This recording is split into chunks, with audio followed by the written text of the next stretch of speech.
The morning mist hung thick over the remote training facility nestled in the mountains of Eastern Europe. Maya Kozlov adjusted her tactical vest and checked her equipment one final time. At 28, she had already earned a reputation as one of the most skilled close-quarters combat specialists in the region. Her lean frame and quiet demeanor often led people to underestimate her, but those who knew her work understood that behind her calm exterior lay years of disciplined training and natural instinct that few possessed. The facility where Maya trained was known throughout military circles as one of the most challenging in the world. It attracted elite soldiers, private security contractors, and special forces operatives from dozens of countries. The remote location, harsh terrain, and unforgiving training regimen had broken many who came seeking to prove themselves. But Maya had not only survived the program, she had excelled beyond what anyone thought possible for someone of her background.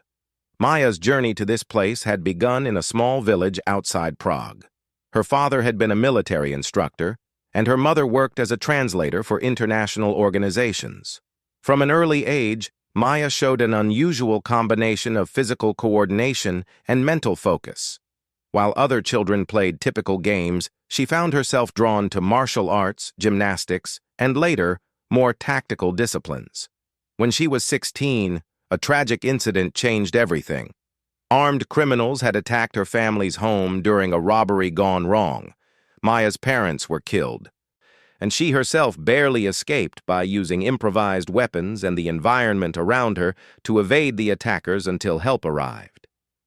The experience left deep scars, but it also revealed something within Maya that even she hadn't known existed, an almost supernatural ability to assess threats, adapt quickly, and use whatever tools were available to defend herself.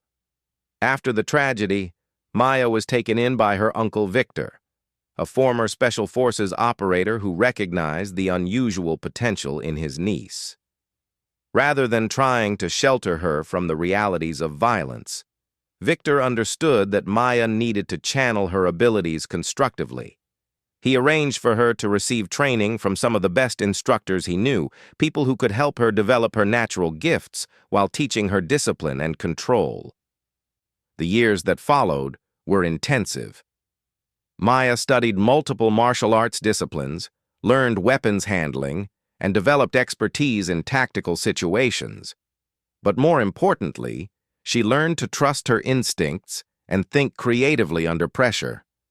Victor often told her that the most dangerous opponent was not necessarily the strongest or the best armed, but the one who could adapt fastest when things went wrong.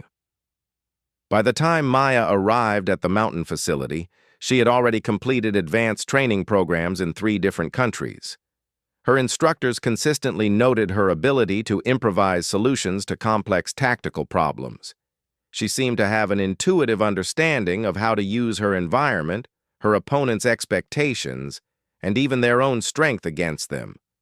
The facility's director, Colonel Harrison, was a gruff former British SAS officer who had seen every type of soldier imaginable pass through his program. When Maya first arrived, he was skeptical. The program was designed primarily for male Special Forces operatives, and the physical demands were brutal. But Maya's sponsor had provided impressive credentials, and Harrison believed in giving everyone a fair chance to prove themselves. Maya's first weeks at the facility were challenging in ways she hadn't expected. The physical training was indeed demanding, but she had prepared for that. What surprised her was the psychological aspect of the program. The instructors deliberately created situations designed to break down students' confidence and force them to rebuild their approach to tactical thinking. One exercise particularly stood out. Students were placed in scenarios where their primary weapons or tools would be removed or compromised, forcing them to complete objectives using only their wits and whatever materials they could find.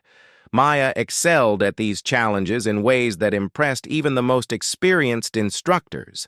She seemed to see possibilities that others missed, finding ways to turn disadvantages into advantages.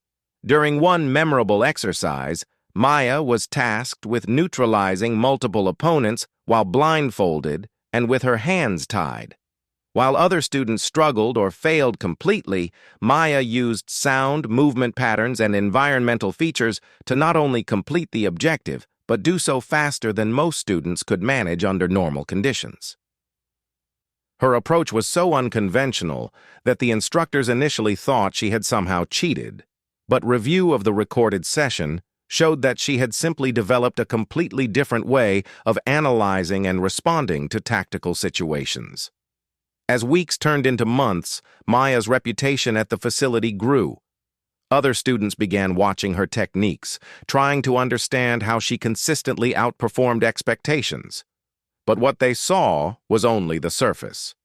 Maya's true advantage lay not in any single technique or physical ability, but in her approach to problem-solving under pressure. She had learned to see patterns that others missed. Where most people focused on their own capabilities and limitations, Maya focused on the entire system of a situation, the environment, the opponents, the objectives, and all the ways these elements could be manipulated. She understood that in real tactical situations, success rarely came from superior force alone, but from superior adaptation and creativity. The facility's advanced program included exercises with increasing levels of realism and danger. Students worked with live ammunition, faced multiple opponents simultaneously, and dealt with rapidly changing scenarios designed to simulate real-world combat conditions. Safety protocols were strict, but the training was as close to actual combat as possible without crossing into genuine life-or-death situations. Maya's performance in these advanced exercises was remarkable. She seemed to have an instinctive understanding of timing, positioning, and psychological dynamics that gave her advantages even when facing opponents who were larger, stronger, or better armed. Her instructors began using her performance as examples for other students, though few could replicate her methods successfully. One particular instructor, Sergeant Major Thompson, became especially interested in Maya's approach. Thompson had 30 years of experience in special operations and had trained thousands of soldiers. He had never seen anyone with Maya's combination of analytical thinking and intuitive response. Thompson began working with Maya individually, helping her understand and refine her natural abilities. Through these sessions, Maya learned to articulate what she was doing instinctively. She began to understand that her advantage came from processing multiple variables simultaneously, not just the immediate tactical situation, but the psychological state of opponents, environmental factors, potential improvised tools, and dozens of other elements that most people's minds simply couldn't track effectively under pressure. Thompson also helped Maya understand something crucial about her approach that would prove vital in future situations. Maya's methods were most effective when opponents underestimated her or relied too heavily on conventional tactical assumptions. The more predictable and rigid an opponent's thinking, the more vulnerable they became to Maya's unconventional responses. As Maya's time at the facility neared its end, Colonel Harrison decided to arrange a final evaluation that would test everything she had learned. This evaluation would be different from the standard program completion exercises. Harrison wanted to see how Maya would perform against opponents who knew her reputation and capabilities. He arranged for a team of 4 advanced instructors to serve as opposing forces in a complex scenario. These were not students or regular trainers, but elite operatives with extensive real-world experience. They would know about Maya's unconventional methods and would be prepared for her usual tactics. The scenario was designed to be as realistic as possible. Maya would be given a mission objective in a multi-room facility with various obstacles and challenges. The opposing team would have superior numbers, better equipment, and knowledge of the terrain. They would also be briefed on Maya's capabilities and warned not to underestimate her. What the instructors didn't tell Maya was that this evaluation had attracted attention from outside the facility. Word of her unusual abilities had spread through certain military and intelligence circles, and several organizations were interested in seeing her performance firsthand. Representatives from various agencies would be observing the exercise, though Maya was unaware of this additional pressure. The night before the evaluation, Maya went through her usual preparation routine. She meditated, visualized potential scenarios, and reviewed the basic parameters of the exercise. But she also did something else that had become habit. She mentally prepared for the unexpected. Maya had learned that the most dangerous moments in any tactical situation were those when everything went according to plan, because that usually meant she was missing something important. Maya's Uncle Victor had taught her a principle that guided her approach to all challenging situations. The opponent you should fear most is not the one who is strongest, but the one who makes you think you understand the situation when you don't. Maya applied this principle to herself as well, constantly questioning her own assumptions and looking for possibilities she might have overlooked. As she settled in for sleep the night before her final evaluation, Maya felt a familiar combination of anticipation and calm focus. She had no way of knowing that the next day's exercise would push her abilities further than they had ever been tested, or that the consequences would extend far beyond a simple training scenario. All she knew was that she was as prepared as she could be for whatever challenges the evaluation might bring. The morning of the evaluation dawned clear and cold. Maya woke before her alarm, as she always did before important exercises.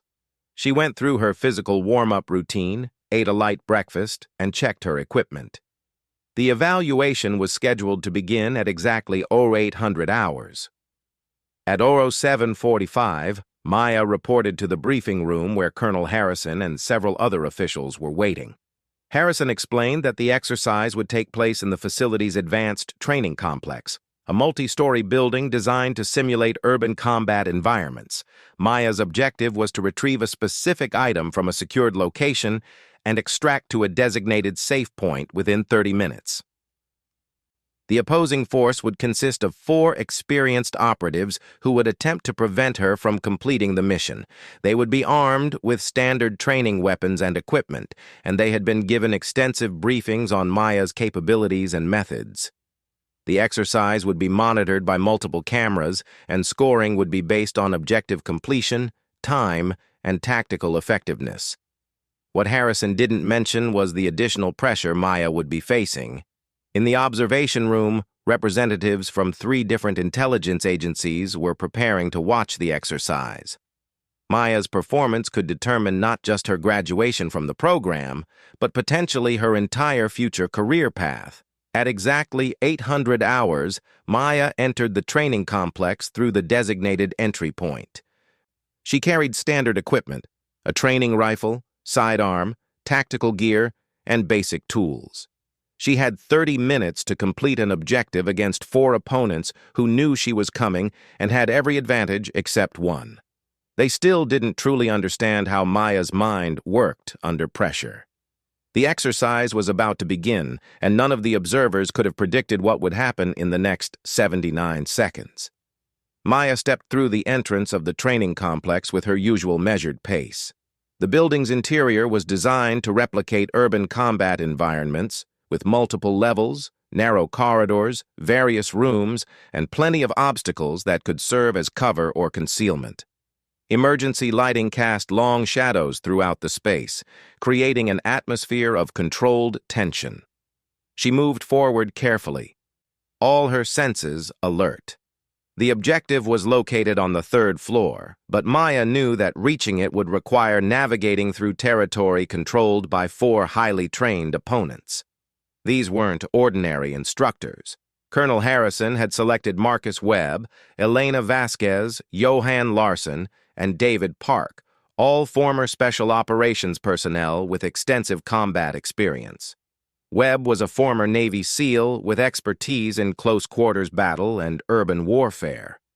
Vasquez had served with Spanish Special Forces and was known for her tactical intelligence and precision shooting.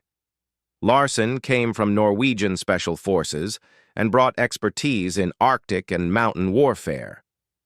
Park was former South Korean Special Forces with advanced martial arts training and psychological operations experience. Maya reached the first checkpoint without incident, but she knew this was deceptive. The opposing team was allowing her to advance, probably setting up a coordinated response that would overwhelm her when she reached a predetermined position. She had studied enough tactical scenarios to recognize this pattern. As she approached the stairwell to the second floor, Maya noticed subtle signs that confirmed her suspicions. Dust patterns on the floor indicated recent movement, and she could detect the faint sound of equipment shifting somewhere above. The team was positioned to control the vertical movement through the building, forcing her into predictable paths where they could engage her with maximum advantage. Maya paused at the base of the stairwell and considered her options. The standard approach would be to clear each floor systematically, but that would play directly into her opponent's strengths. They had superior numbers, established positions, and knew she was coming. Conventional tactics would almost certainly fail. Instead, Maya decided to create a different dynamic entirely. She began moving through the first floor in a pattern that would appear random to observers, but was actually designed to draw the opposing team into repositioning. She made noise at specific locations, left subtle signs of her presence in others, and created the impression that she was confused or lost. The strategy worked. Through vibrations in the building's structure and barely audible sounds, Maya could track the movement of at least 3 opponents as they adjusted their positions to respond to her apparent confusion. She was gathering intelligence on their locations and communication patterns while appearing vulnerable and disorganized. After several minutes of this deception, Maya had built a mental map of the building's current tactical situation.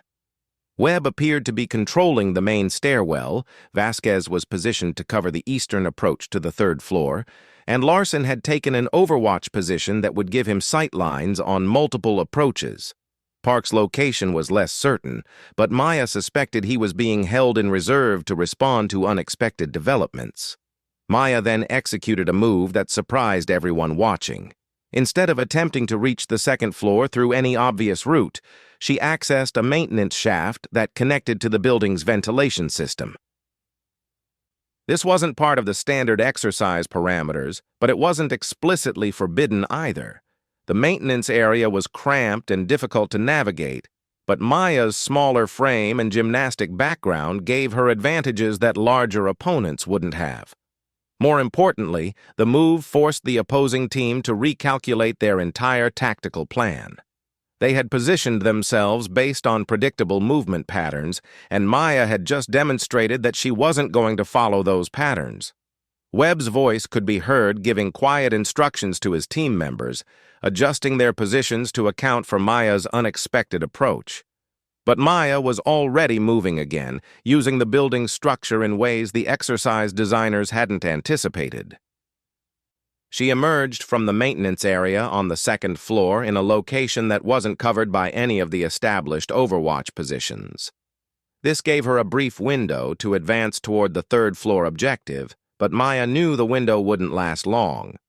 The opposing team was professional and would adapt quickly to her unconventional approach.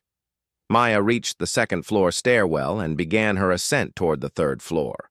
She moved with careful precision, using every piece of cover available while listening for sounds that would indicate the positions of her opponents.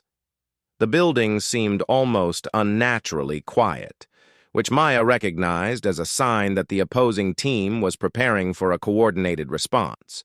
As she reached the landing between the 2nd and 3rd floors, Maya's instincts suddenly screamed danger. Something was wrong with the tactical picture she had been building. The opposing team's positions were too predictable, their responses too conventional for operators of their caliber. Either she was missing something crucial, or they were deliberately allowing her to advance. Maya froze on the landing and reassessed everything she thought she understood about the situation. In that moment of complete stillness, she detected something that changed everything. The faint sound of breathing from above indicating that someone was positioned directly over the stairwell. The opposing team hadn't just established conventional positions, they had set up a classic ambush designed to capture rather than merely stop her. The realization hit Maya like a physical blow. This wasn't just a training exercise designed to test her tactical abilities. The objective parameters and opposing force positions were configured to force her into a specific situation where she could be overwhelmed and captured with minimal risk to all participants. Someone wanted to see how she would perform when stripped of her weapons and forced to rely entirely on her unconventional abilities. Maya's mind raced through the implications.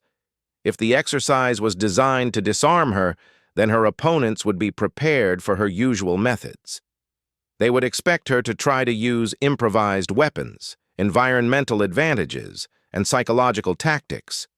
They would be ready for everything she had demonstrated in previous training scenarios.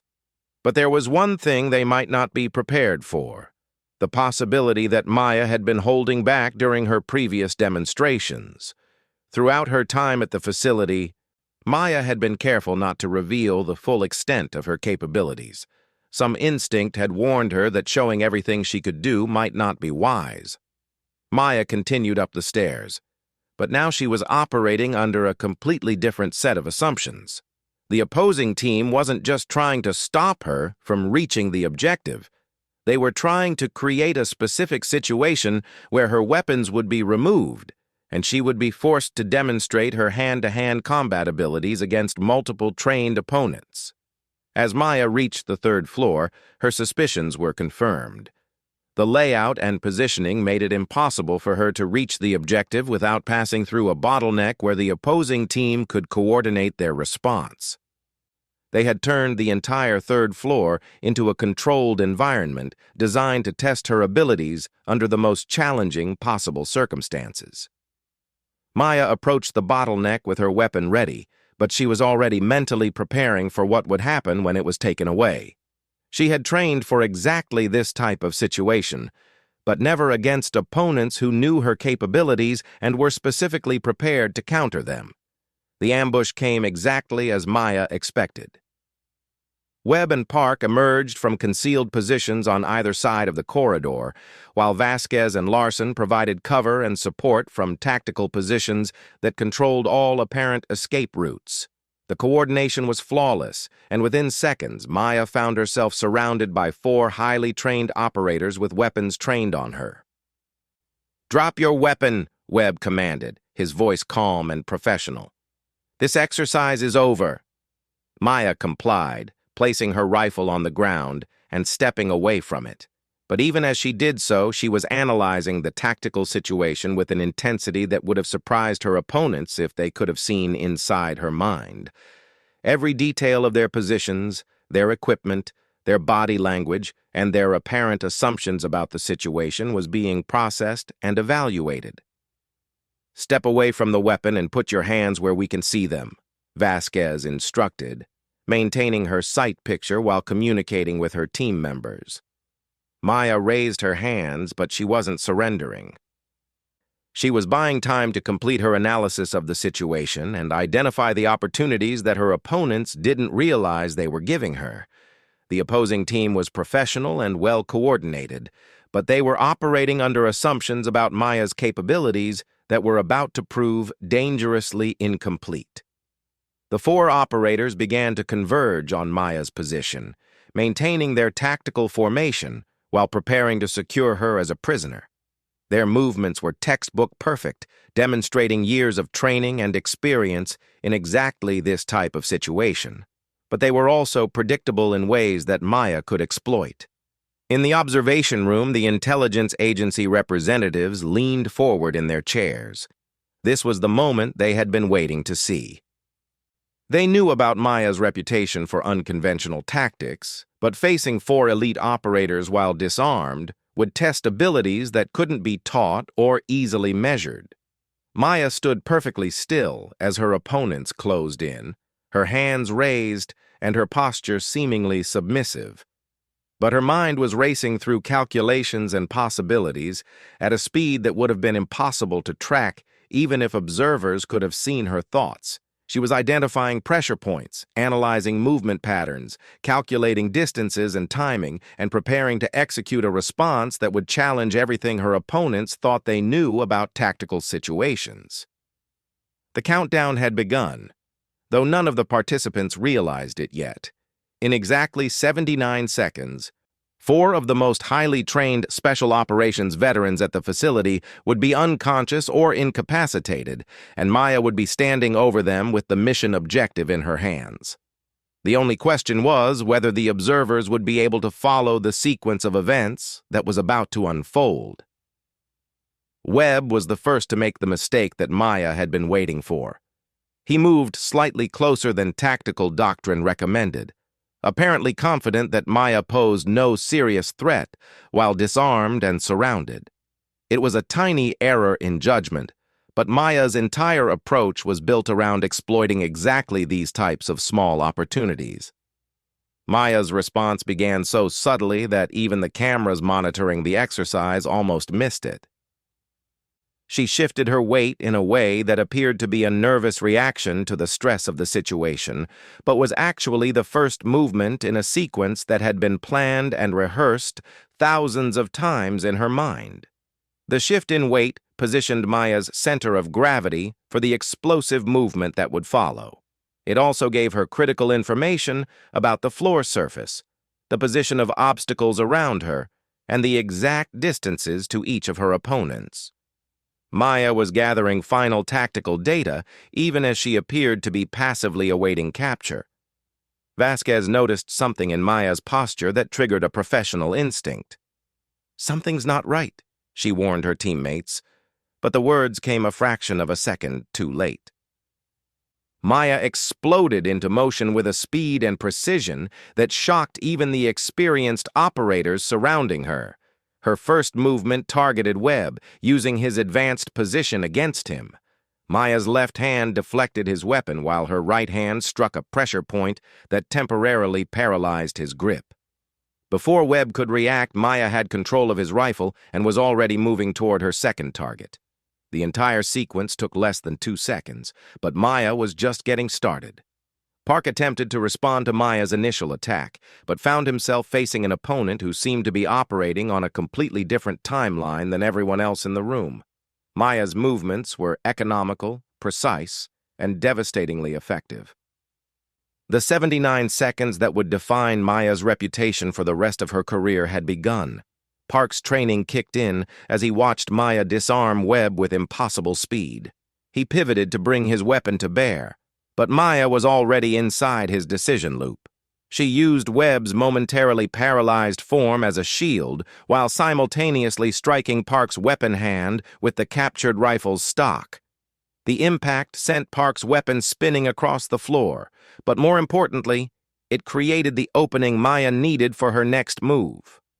Vasquez and Larson were repositioning to maintain their tactical advantage, but Maya had anticipated their responses. As Park stumbled backward from her strike, Maya spun the captured rifle and used its barrel to sweep Larson's legs while he was moving. The Norwegian operator's superior size and strength became disadvantages as his own momentum carried him into an uncontrolled fall. 23 seconds had elapsed since Maya's first movement. Vasquez had the clearest shot at Maya and the best position to end the engagement, but Maya's positioning made any shot dangerous to her own team members. Maya had deliberately created a situation where the opposing team's greatest advantage, their coordination, became a liability. They couldn't use their weapons effectively without risking friendly fire. Maya released the captured rifle and moved toward Vasquez with a fluid series of movements that demonstrated years of martial arts training combined with tactical innovation. Vasquez attempted to maintain distance while acquiring a clear shot, but Maya closed the gap with movements that seemed to violate basic principles of physics.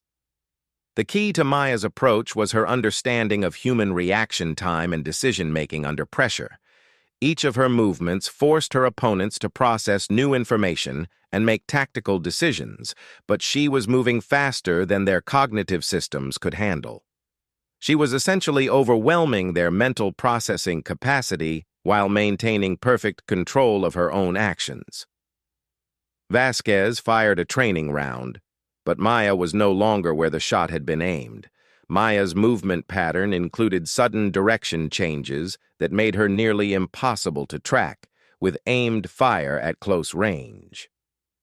The round passed harmlessly over Maya's shoulder as she closed the final distance to Vasquez's position. Maya's technique for disarming Vasquez was different from her approach with Webb and Park. Vasquez was smaller and faster, requiring a more sophisticated method. Maya used a combination of joint manipulation and pressure point strikes that temporarily disrupted Vasquez's nervous system while removing her weapon. The entire sequence took less than 3 seconds and left Vasquez conscious but completely unable to continue the engagement. 41 seconds had passed. Park was recovering from Maya's initial strike and attempting to retrieve his dropped weapon, but Maya had been tracking his movement throughout her engagement with the other operators. As Park reached for his rifle, Maya intercepted him with a move that demonstrated her complete understanding of leverage and momentum. Maya used Park's own reaching motion against him, redirecting his forward momentum into a throw that sent him across the room into a padded wall. Park's Special Forces training had prepared him for many types of combat, but Maya's approach was unlike anything he had encountered. She fought like someone who had studied not just martial arts and tactics, but human anatomy, psychology, and physics. Larson was getting back to his feet and reaching for a backup weapon, but Maya was already moving toward him. The Norwegian operator was the largest and strongest of the four, and Maya knew that engaging him directly would be dangerous even with her advantages. Instead, she used environmental factors that her opponents hadn't considered. Maya grabbed a training equipment case and used it as both a shield and a weapon, blocking Larson's line of fire while positioning herself for a counterattack. When Larson moved to get around the obstacle, Maya used the case's weight and her own momentum to deliver a strike that targeted Larson's center of gravity rather than trying to overpower him directly. The technique was brilliant in its simplicity. Instead of trying to match Larson's strength, Maya disrupted his balance and used his own size against him. Larson found himself falling backward with no way to recover, and Maya was there to ensure that his landing was controlled but decisive. 58 seconds had elapsed. Webb was recovering from the initial pressure point strike and attempting to coordinate a response with his remaining conscious team members. But Maya's pace of engagement had disrupted any possibility of organized resistance. Each operator was dealing with individual threats faster than they could communicate or coordinate with each other. Maya's approach to Webb's second engagement showed her ability to adapt tactics mid-fight. Webb was now alert to her pressure point techniques and had positioned himself to avoid them, but Maya had dozens of other methods available. She used a combination of strikes and joint manipulation that bypassed Webb's defenses entirely. The technique Maya employed against Webb was called cascading failure in her mental framework. Instead of trying to deliver a single decisive strike, she created a sequence of small disruptions that accumulated into complete incapacitation. Webb found his balance, coordination, and ability to resist being systematically dismantled by someone half his size. Webb's training had taught him to fight through pain and continue functioning even when injured, but Maya wasn't causing injury in any conventional sense. She was temporarily disrupting his nervous system's ability to coordinate movement and response. It was like being attacked by someone who understood human biology at a level that seemed almost supernatural. 71 seconds had passed. The final 8 seconds of the engagement involved Maya securing all 4 opponents and ensuring they were safely unconscious or incapacitated. Her movements during this phase demonstrated not just tactical skill, but genuine concern for the welfare of her opponents. Maya's techniques were designed to neutralize threats without causing permanent damage. Maya checked each operator's vital signs and positioned them in recovery positions that would ensure their safety while they were unconscious. Her training had taught her that true tactical superiority meant controlling the outcome of engagements completely, including the well-being of all participants. At exactly 79 seconds after the engagement began, Maya stood in the center of the third floor with all 4 opposing operators safely incapacitated around her. She retrieved the mission objective from its secured location and began her extraction to the designated safe point. The observation room was completely silent. The intelligence agency representatives had witnessed something that challenged their understanding of human combat capabilities. Maya had defeated 4 elite special operations veterans in less than 80 seconds while disarmed and outnumbered, using techniques that seemed to blend martial arts, physics, psychology, and tactical innovation into something entirely new. Colonel Harrison's voice came over the communication system. Exercise complete. Medical teams to the 3rd floor. Despite the intensity of the engagement, Harrison's tone remained professional, though those who knew him well could detect underlying amazement. Maya completed her extraction route and reported to the designated safe point exactly 26 minutes after the exercise began. She had completed all objectives, neutralized all opposition, and done so without causing any permanent injury to her opponents. By any measurable standard, her performance had been perfect. The medical teams confirmed that all 4 operators were uninjured, but would need several minutes to fully recover from Maya's unconventional techniques.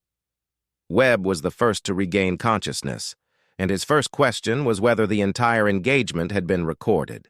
He wanted to study Maya's methods to understand what had happened to his team.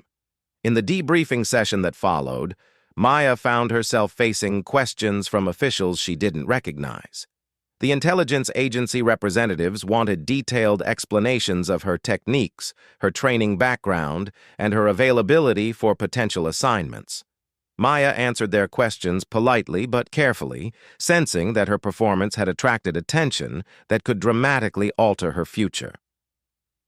Colonel Harrison's evaluation report would eventually become legendary within certain military circles. He wrote that Maya Kozlov represented a new paradigm in individual combat effectiveness and recommended that her techniques be studied and potentially integrated into advanced training programs. He also noted that Maya's abilities raised important questions about the future of small unit tactics and individual operator capabilities. The 4 operators who had faced Maya became some of her strongest advocates. Webb, Vasquez, Larson, and Park all submitted reports recommending Maya for immediate advancement to the most challenging training programs available. They also requested opportunities to train with her, hoping to learn from someone who had demonstrated capabilities they had never encountered. Maya's performance attracted offers from multiple government agencies and private organizations, but she was careful about which opportunities she accepted. Her uncle Victor had taught her that true strength came not from dominating others, but from using her abilities to protect those who couldn't protect themselves. 6 months after the evaluation, Maya was working for an international organization dedicated to rescuing hostages and protecting civilians in conflict zones. Her unique abilities made her invaluable for situations where conventional tactical approaches were inadequate or too dangerous for innocent bystanders. Maya's story became a case study taught in advanced tactical training programs around the world, though the full details of her methods remained classified. Students learned about the importance of adaptability, environmental awareness, and psychological factors in combat situations. But Maya's specific techniques were considered too sensitive for general distribution. The 79 seconds that defined Maya's reputation also changed how military organizations thought about individual combat training. Her demonstration that a single operator could defeat multiple elite opponents through superior adaptability and innovation led to new research programs and training methodologies. Maya herself remained humble about her abilities and focused on using them constructively. She continued training and learning, understanding that her capabilities came with significant responsibilities.